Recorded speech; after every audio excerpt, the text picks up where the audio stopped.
দেখেন ইসলাম ধর্মটা কত দূর অগ্রসর হয়েছে।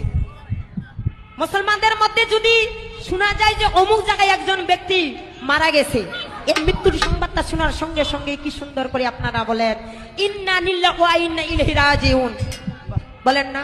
তারপরে কি করেন শুনো দিয়া মন, বড়ই পাতা গরম জলে গোসল করায় কেমন, বড়ই পাতা গরম জলে গোসল করাইয়া জানাজার নামাজ দাদা নিল ভাই পড়িয়া, জানাজা নামাজ পড়ে নিল, রুকু ছাড়া সেজদা ছাড়া নামাজ পড়িল, রুকু ছাড়া সেজদা ছাড়া নামাজ পড়িল।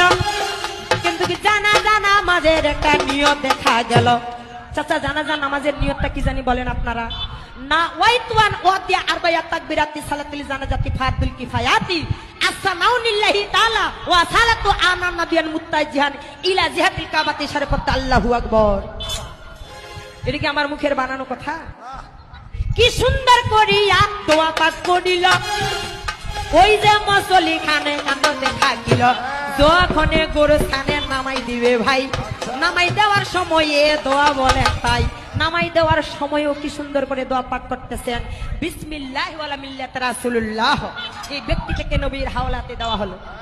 তারপরে মাটি দেওয়ার সময় বলতেছেন মিনহা খালাকনাকুম ওয়া ফিহা নুইদুকুম ওয়া মিনহা নুখরিজুকুম তারাতান উখরা। এই পৃথিবীর মানুষ মাটি দিয়ে মানুষকে সৃষ্টি করা হয়েছে, এই মানুষ আজকে মাটিতে মিশে যাবে, আর কিয়ামতের দিনে এই মানুষকে আবার পুনরায় জীবিত